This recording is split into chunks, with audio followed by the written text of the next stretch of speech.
pessoal! Hoje então eu tô aqui para falar com vocês sobre esse livro, O Médico e o Monstro. A minha intenção era que ele saísse para o mês de outubro, mas acabou não dando muito na minha agenda.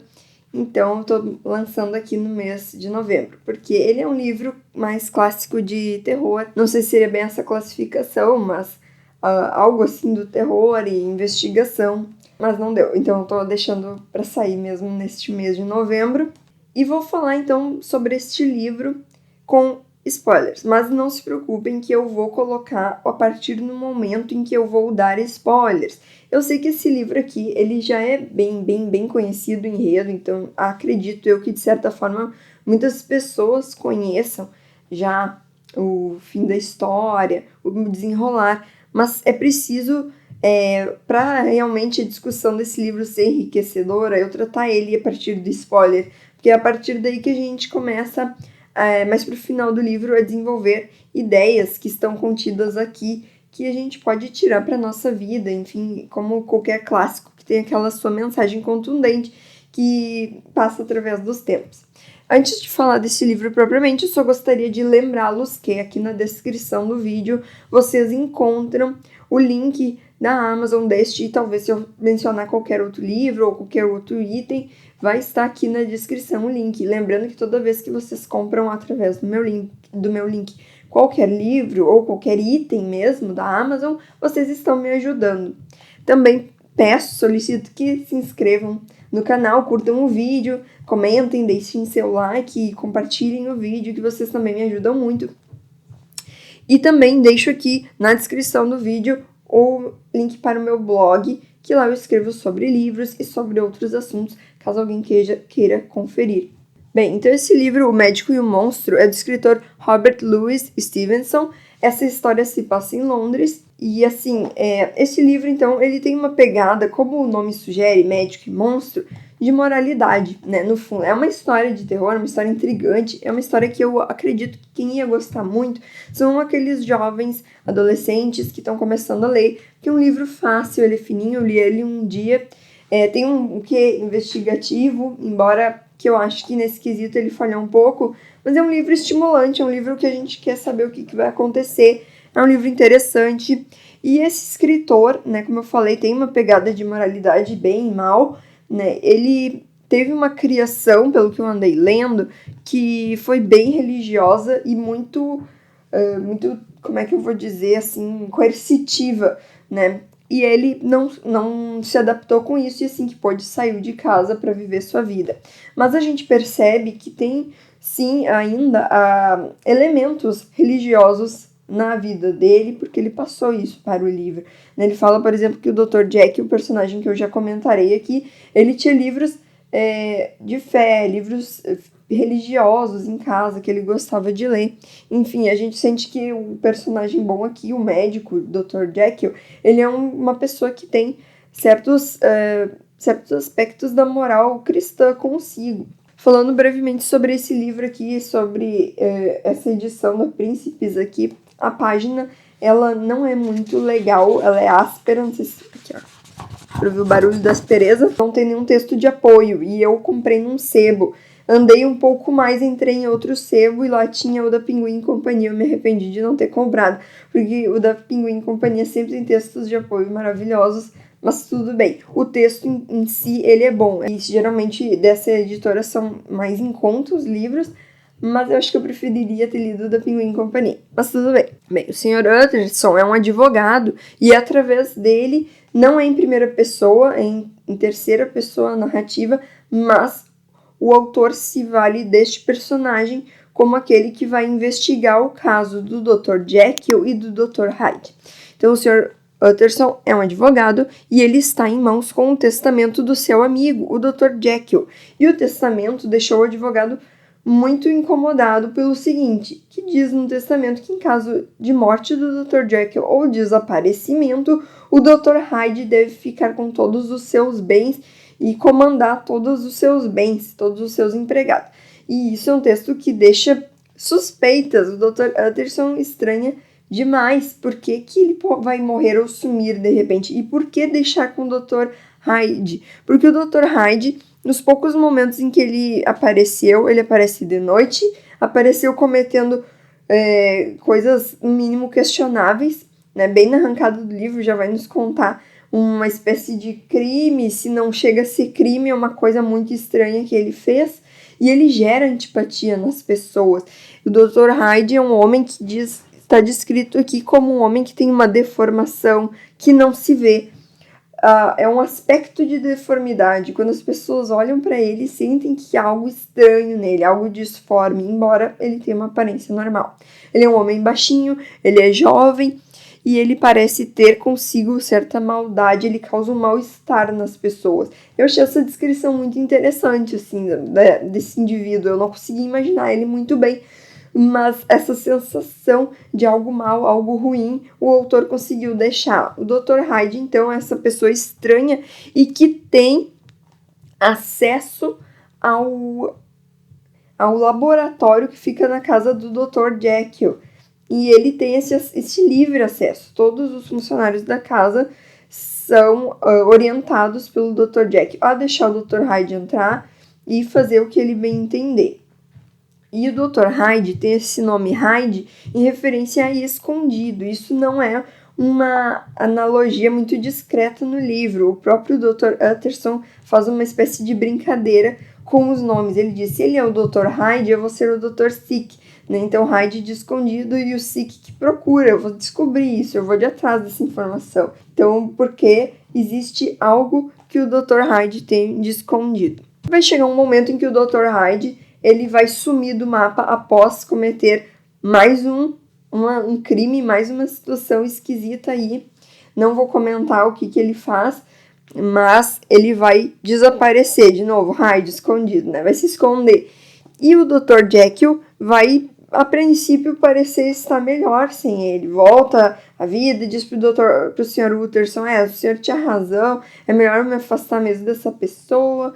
Mas, de repente, o Dr. Jekyll começa a ficar doente e se isola lá no seu laboratório. E aí vai ser o momento que o nosso personagem, o Sr. Utterson, vai se deter mais na investigação. Investigação que eu vou dizer muito mal feita. Eu fico pensando, se eu fosse a personagem desse livro, eu não ia parar de perguntar o que está acontecendo, mas aqui o personagem meio que se conforma com as coisas, acha que não é ético ficar perguntando, por isso que eu digo que é uma investigação não muito bem feita, mas ainda assim é um livro intrigante, um livro que a gente quer saber o final, ou pelo menos se, como eu, vocês lerem já sabendo o final, a gente quer saber como ele vai tratar esse desenrolar, e é bem interessante, eu recomendo, e especialmente de repente, se alguém tem aí algum jovem, adolescente em casa que não é muito interessado em ler, eu acho que esse seria um livro interessante para começar.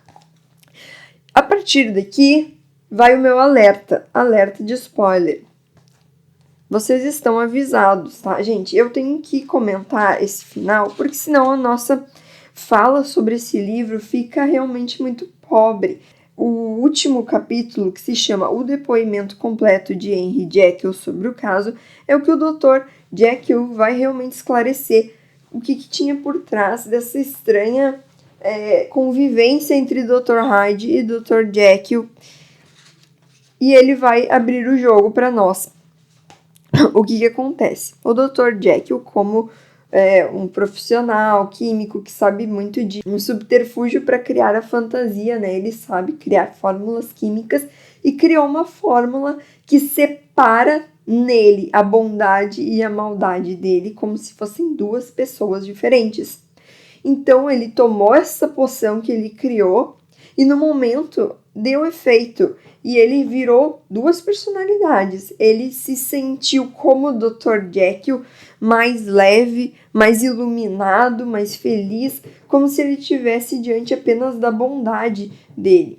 E o Dr. Jekyll é um senhor de idade. Na hora que ele se transformou em outra pessoa, ele virou uma pessoa baixinha, mais nova e má. E ele sentiu que aquele lado dele era mais jovem, mais baixinho e talvez um pouco mais disforme, porque era o lado menos desenvolvido dele. Ele nunca chegou como pessoa a desenvolver muito a maldade dele, mas ali estava o lado mal dele personificado e ele chamou de Dr. Hyde, porque era escondido. Aquele lado mal dele que estava realmente escondido e não tão desenvolvido. Então, durante o dia, ele passa a viver como o Dr. Jekyll, e quando ele toma a poção, ele vira o Dr. Hyde, um monstro. Aí está o médico e o monstro, os dois lados da mesma moeda. No entanto, ele vai nos dizer que chega um determinado momento que as coisas fogem do controle. E o Dr. Hyde não precisa mais de poção para aparecer, ele começa a aparecer. E quem precisa de poção para retornar é o Dr. Jekyll. O Dr. Jekyll precisa urgentemente fazer a poção para conseguir voltar. E o Dr. Hyde permite que ele volte, porque toda vez que ele se mete numa encrenca, num crime, ele precisa se esconder de novo no Dr. Jekyll para conseguir viver a vida dele em paz, sem suspeitas. E neste trecho do livro, então, é que o autor vai deixar uma bola picando, né, em momentos que, sem querer, o Dr. Jekyll admite que, de certa forma, ele gostava de viver no corpo do Dr. Hyde. Ali, ele tinha permissão para fazer coisas erradas, sem que o nome dele ficasse manchado. Henry Jekyll não fazia as coisas, quem fazia era Edward Hyde. Então, ele, de certa forma, está nos dizendo, mais ou menos como o Bentinho diz no livro de Machado de Assis. Ele vai nos revelar, vai tentar botar as culpas na Capitu para se livrar da sua própria culpa, assim como em Lolita, o Humbert vai tentar jogar as culpas na Lolita para se esquivar da sua própria culpa de pedófilo. Aqui a gente tem mais um caso assim, a gente sente que, na verdade, o Dr. Jekyll, ele está tentando colocar numa personalidade dele o lado errado, o lado que ele foi conivente com a maldade e ele se safar. Mas, na verdade, se a gente parar para pensar, ele, como o Dr. Jekyll, ele sente um gostinho, ele aproveita os momentos em que ele é Dr. Hyde para desfrutar da maldade, então ele também se corrompe. Ele corrompe o Dr. Jekyll. Essa é uma analogia muito legal para falar sobre a maneira com que nós conseguimos ser coniventes com as coisas erradas da nossa vida. E aqui ele vai falar realmente sobre essa tentação como a de qualquer outro. Ele diz assim acontecia que onde Jekyll talvez sucumbisse, Hyde se elevava à importância do momento. Por mais estranhas que fossem minhas circunstâncias, os termos desse debate eram tão antigos e comuns como o ser humano. Muitos dos mesmos estímulos e contratempos que se apresentavam a qualquer pecador tentado e indeciso. E comigo aconteceu como acontece com a vasta maioria dos meus amigos, que escolhi a melhor parte, mas não tive forças para ficar com ela. Então, aqui ele fala sobre a tentação, como qualquer ser humano. Mas como ele foi conivente com o mal, ele deixou esse mal crescer através do Dr. Hyde, começou a ficar difícil para ele, como ele mesmo diz, escolher a melhor parte, a parte do Dr. Jekyll, a parte bondosa, né? Então ele acaba sucumbindo muitas vezes para o Dr. Hyde. E aqui na página 88 ele ainda diz: essa breve condescendência com a maldade acabou destruindo o equilíbrio da minha alma. Então eu acho que a gente pode tirar duas mensagens daqui, talvez as mais óbvias, não sei, mais ou menos óbvias, mas foi assim que eu li.